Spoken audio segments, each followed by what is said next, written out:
Hola, mi nombre es Karina Ivette Gómez Aguilar, soy estudiante de Psicología de la Universidad del Valle de México. El título de este video se llama Paradigmas Psicoeducativo. El objetivo de aquí es conocer, entender y decir cada una de sus características de cada paradigma y sus aportaciones en el ámbito de la educación. El primer paradigma del que vamos a hablar es el cognitivo. Este enfoque se refiere al aprendizaje y a la cognición como algo universal, formal y simbólico, y considera el aprendizaje como un cambio en la capacidad potencial que tiene cada individuo para hacer algo. El término cognición se refiere a un conjunto de teorías que proponen una visión contextualizada y a la vez social de la naturaleza del pensamiento y el aprendizaje. Es decir, que para entender el desarrollo psicológico individual es necesario entender el sistema de relaciones sociales y en el que el individuo vive y se desarrolla.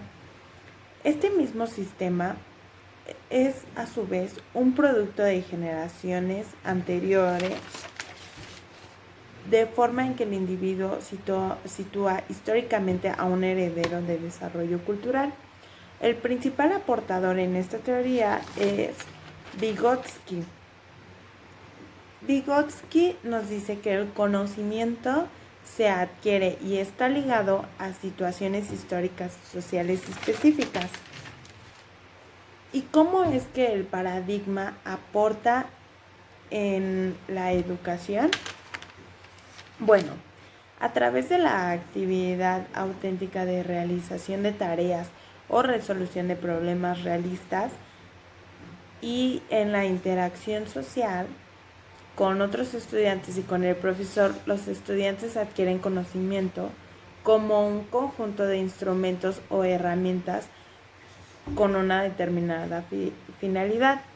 Esto quiere decir que en el ámbito educativo, para un aprendizaje lo llevan en un contexto social, que es donde el alumno y el profesor van a interactuar para aprender algo. Otra teoría importante que debemos recalcar es la teoría conductista del aprendizaje. El conductismo acerca del aprendizaje nos dice que para el sujeto casi todo lo que hace o puede hacer es el resultado de un aprendizaje. Varios autores nos han dado su definición de esto. Por ejemplo, Cambridge caracteriza al aprendizaje como un cambio más o menos permanente de la conducta que se produce como resultado de la práctica.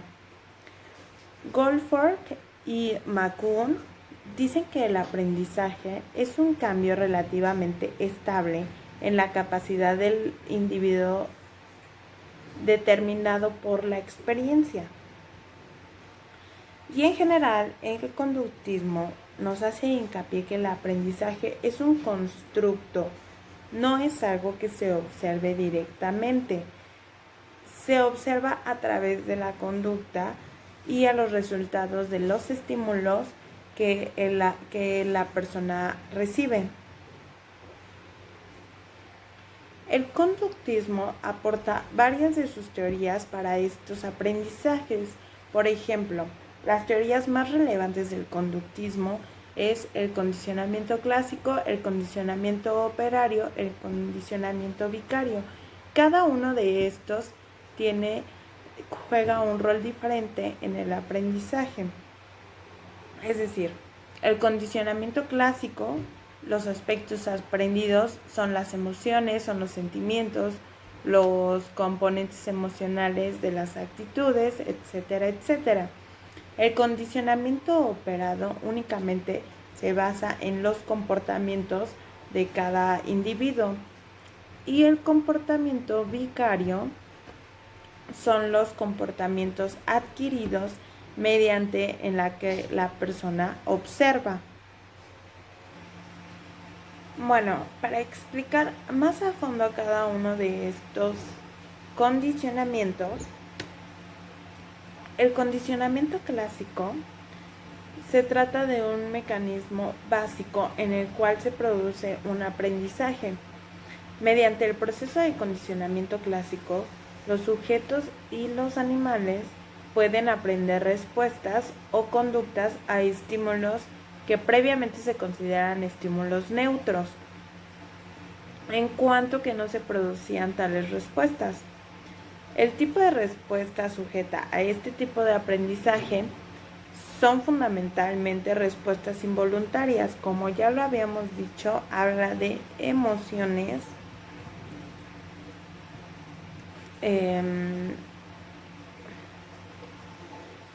habla sobre emociones, sentimientos, temores, placeres, tensiones, etcétera, todo lo fisiológico que este condicionamiento puede desarrollar.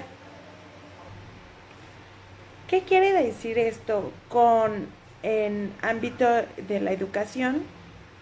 Este condicionamiento se puede ocupar mucho, ya que ante reacciones buenas de estímulos en la escuela se tienen buenos resultados y emociones positivas. Es decir, si a un alumno lo llaman a que a la pizarra a que anote ciertas cosas y se obtiene un resultado bueno de parte del profesor, este va a ser un estímulo compensatorio para el estudiante. Entonces, al tener estas reacciones emocionales positivas, es porque el alumno las va a asociar y va a ser más agradable y más fácil el aprendizaje. El condicionamiento operante está referido fundamentalmente al aprendizaje de conductas operantes. Un operante es una respuesta o conducta que se emite libremente de forma voluntaria. Este tipo de conductas operan todo el medio o lo modifican de forma deliberada. Además de estas respuestas, se siguen unas consecuencias que son positivas o pueden ser negativas, agradables o desagradables para la persona que las realiza y que son una condición para que vuelva a repetir tal conducta.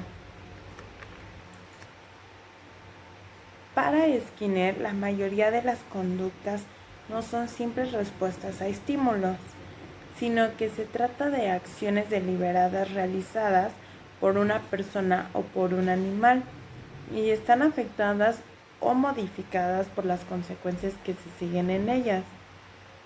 El estudio condicionamiento operante es el estudio del efecto que tienen distintos tipos de consecuencias sobre una conducta antecedente del organismo al que están referidas. En términos de Skinner, el condicionamiento operante consiste en un cambio en la probabilidad de aparición de una conducta debido a sus consecuencias. Los elementos básicos del condicionamiento operante es estímulo o situación, respuesta o conducta es igual a una consecuencia. Y por último tenemos al condicionamiento vicario. Este condicionamiento es más conocido posteriormente como aprendizaje mediante la observación o aprendizaje social. Se produce cuando se aprende mediante la observación de las conductas los demás. Este tipo de aprendizaje no debe confundirse con la imitación. Sin embargo, este aprendizaje no es necesario realizar la conducta para aprenderla, simplemente se puede observar. ¿Y estas teorías cómo se aplica en el ámbito educativo?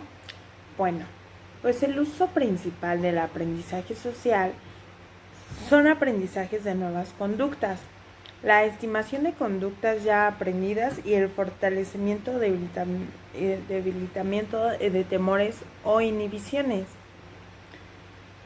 Mediante la observación de otros se adquiere una gran variedad de conductas nuevas que no se encontraban hasta ahora en el repertorio conductual del sujeto.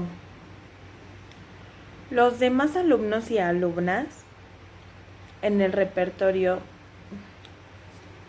los demás alumnos y alumnas y el profesor o la profesora sirven como modelos para la adquisición de una gran gama de conductas aprendidas.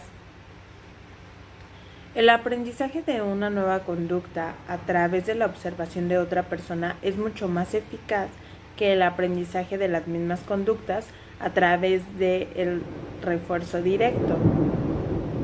Estos distintos procedimientos para facilitar el aprendizaje, que son el modelo guiado con el refuerzo, el modelo participante y el modelo gradual, que esto quiere decir alumno-profesor. Pasando al siguiente paradigma, este paradigma se llama humanista.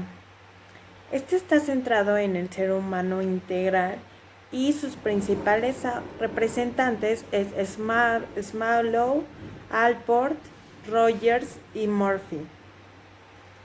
Aquí la problemática son los procesos integrales de la persona.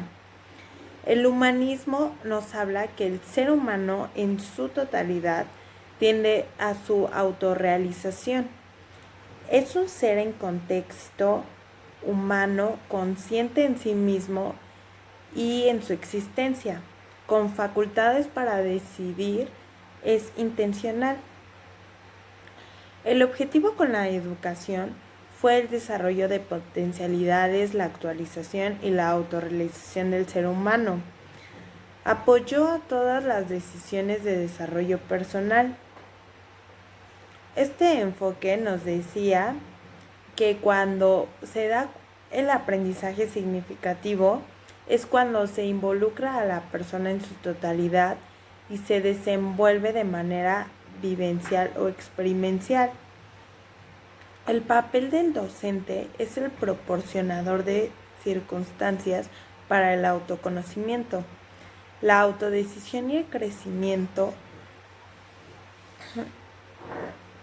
Y el papel del alumno es un ser con iniciativa, necesidades personales de crecer. Participan cognitivamente como personas con efectos y vivencias particulares. El humanismo nos dice que a través de programas flexibles se propone el aprendizaje significativo, con primacía de las conductas creativas, proporcionando la autonomía y la cooperación. Las ventajas de este paradigma de aprendizaje es que se logró fomentar el espíritu colaborativo, la autonomía y la toma consciente de decisiones para el buen aprendizaje. Pero dentro de sus desventajas de este paradigma, parece que algunas personas requieren o esperan mayor control y se puede caer en el desdén de lo científico. Este paradigma recupera al ser humano integral y representa un enfoque optimista que había que renovar.